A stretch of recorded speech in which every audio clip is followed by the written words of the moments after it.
All right, welcome. Today we are doing a deep dive into one of the shortest, but honestly one of the most powerful poems you'll ever read, The Eagle by Alfred Lord Tennyson. It's literally just 6 lines long, but it packs an entire universe of meaning, and we're going to unpack it all. So here it is, the whole shebang. He clasps the crag with crooked hands, close to the sun and lonely lands, ringed with the azure world, he stands. The wrinkled sea beneath him crawls. He watches from his mountain walls, and like a thunderbolt he falls.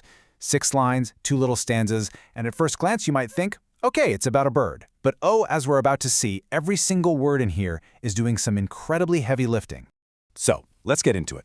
Our mission here is to decode how Tennyson uses his word choices to build this absolutely unforgettable image of power, of isolation, and the pure, raw force of nature. Okay, first, a little bit of background. Alfred Lord Tennyson, he was a huge deal back in the Victorian era, and a lot of his work deals with the natural world, kind of contrasting its wild, untamed power with our much more orderly human world. And for this poem, he picked the eagle to be his ultimate symbol. Now, those first 3 lines, they are all about establishing the eagle's character. See, Tennyson isn't just describing a bird on a rock. Nope. He is building a mythic figure, and he does it with such amazing precision. Let's start right at the top, line 1. He clasps the crag with crooked hands. Seems pretty straightforward, right? But the words he chose here are absolutely critical.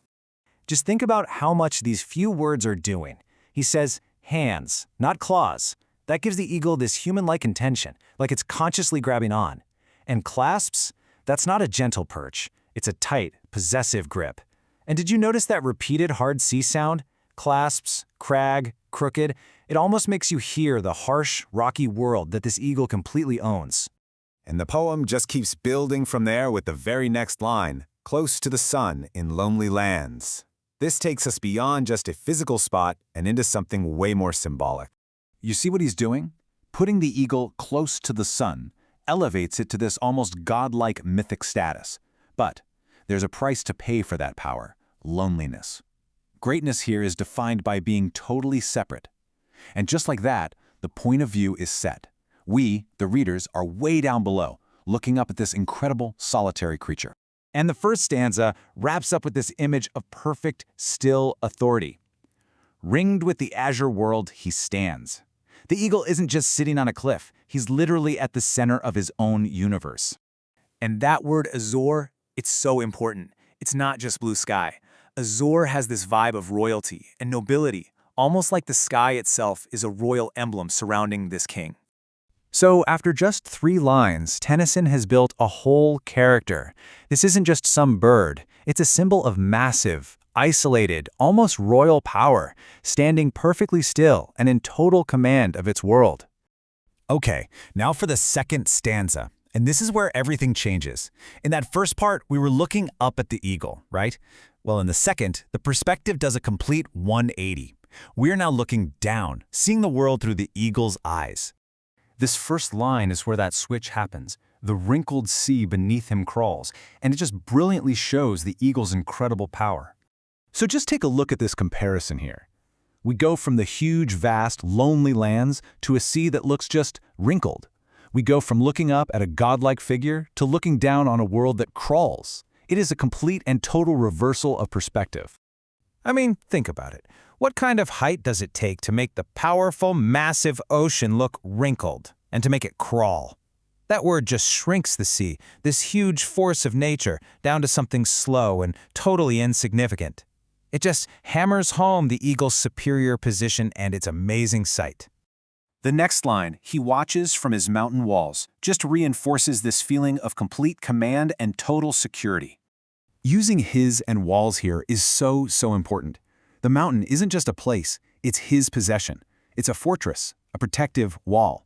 The eagle isn't just living in this world, he is reigning over it from a natural stronghold. So, for 5 straight lines, we've had this image of static, potential power. The eagle stands, it watches. But this final line, it unleashes all of that stored up energy in one shocking moment of action. And there it is, and like a thunderbolt he falls. This is the poem's big finale, and its genius is all in the ambiguity, because it can mean 2 completely different things. And that's the big question at the heart of the whole poem, right? A thunderbolt is a symbol of incredible power, speed, a force of nature. But the word falls, well, that can also mean death, the end. So here are the two possibilities, side by side.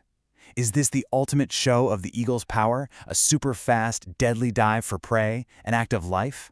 Or is it the inevitable end that comes for all great power, a final, dramatic fall into death? The genius is that Tennyson leaves it open. The power and the fall become the exact same thing. So, now that we've decoded all 6 lines, what's the big picture?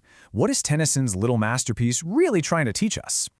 When it comes down to it, this poem is a masterclass in efficiency. In just a handful of words, it explores how power and loneliness are totally intertwined. It shows us how just shifting your point of view can change absolutely everything. And it leaves us with this deep question about power itself. Is true power in the patient waiting, the swift action, or that final, unavoidable end? And that's the thought I really want to leave you with.